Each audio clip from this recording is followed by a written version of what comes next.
Hello, Beekman Elementary School. It is Tuesday, February 9th, and I'm so happy to be talking to you today. Let's get started with the announcements.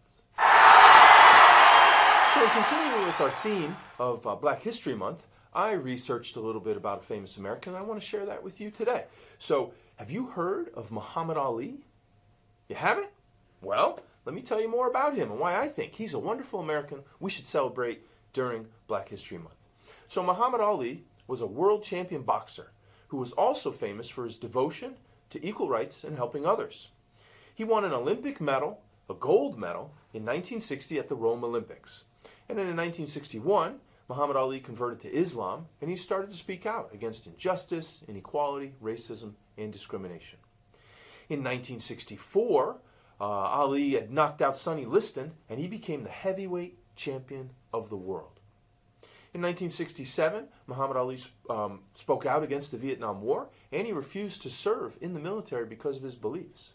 Standing up for his beliefs, though, came at a high price. He was not allowed to box, his gold medal was taken away, and he was convicted of a crime.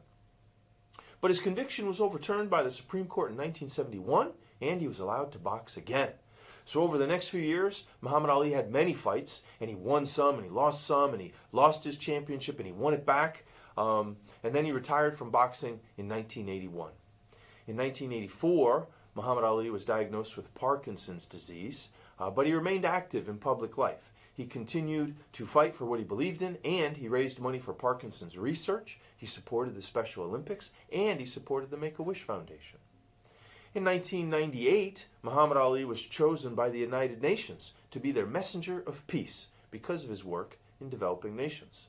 And then in 2005, Ali received the Presidential Medal of Freedom from President George W. Bush. So I admire Muhammad Ali because he fought courageously for what he believed in, even when it was unpopular, and it caused him significant personal loss. He was willing to give up everything for his beliefs, and he was later seen as a role model for justice and equality. And when he became seen as more of a role model, he started to use his new status to continue to help others and to speak up for them. So that's a little bit about Muhammad Ali, a very famous American who I believe we should celebrate and honor during Black History Month.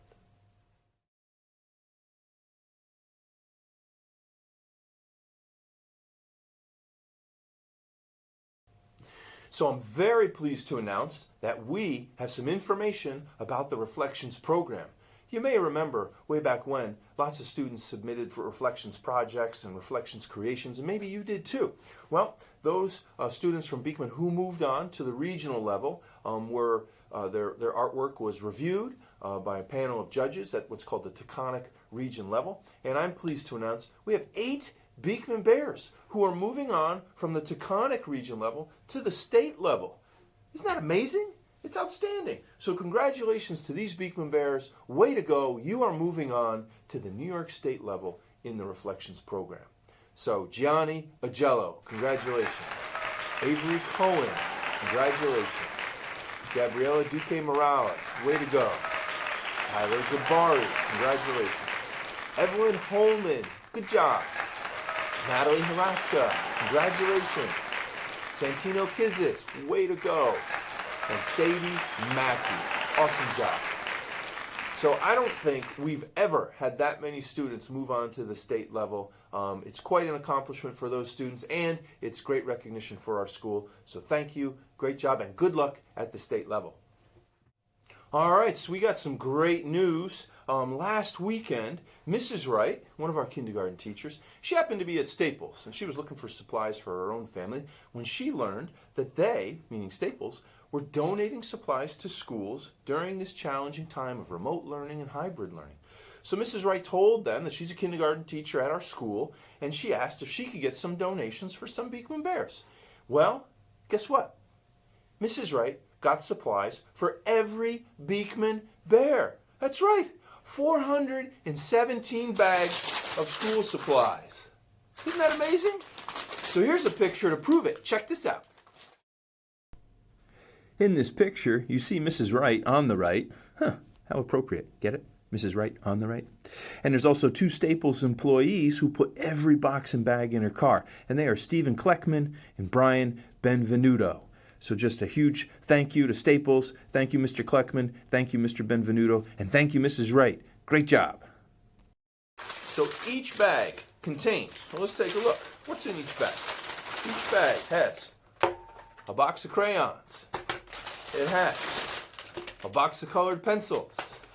We also have hand sanitizer. Can never have enough of that. It also has 2 folders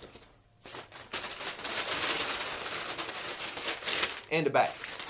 So, what a kind gesture from Staples. So amazing. I'm going to be writing a thank you letter to Staples. So, if you'd like to send something to Staples, a little note of appreciation or a thank you, feel free to do that and send it to me, and I'll make sure I include it in the envelope when I mail it out to Staples. I'd also like to take this opportunity to thank Mrs. Wright. She packed her car filled with boxes on the weekend, doing a nice job for our school and all of our students. So thank you, Miss Wright, for thinking of the school and getting that done.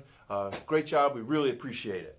So we, students, will be getting you your supplies very soon. So just be on the lookout for those, and we'll be handing those out real soon. Thank you. Okay, can you guess what time it is? That's right. It's Joke Friday on a Wednesday, but it's a Tuesday. Here we go. So Nicole O'Connor, Queen of Jokes, she sent in one for today, so thank you, Nicole. She asks, what did the stamp say to the envelope on Valentine's Day?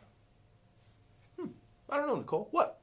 Well, it said, I'm stuck on you. Get it? The stamp, stuck on you, and kind of means I love you because I'm stuck on you. All right, thanks for that Valentine's Day joke, Nicole. And it's a reminder to all Beekman Bears out there, if you have a joke you'd like read on the announcements, make sure you send it to me, and we will include it on the announcements. So, that is all.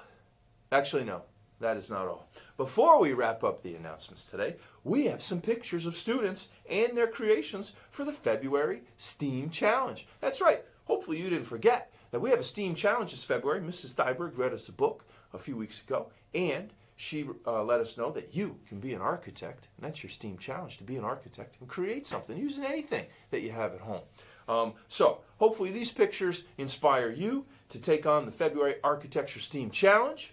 Have a great day and be safe, and I will see you tomorrow.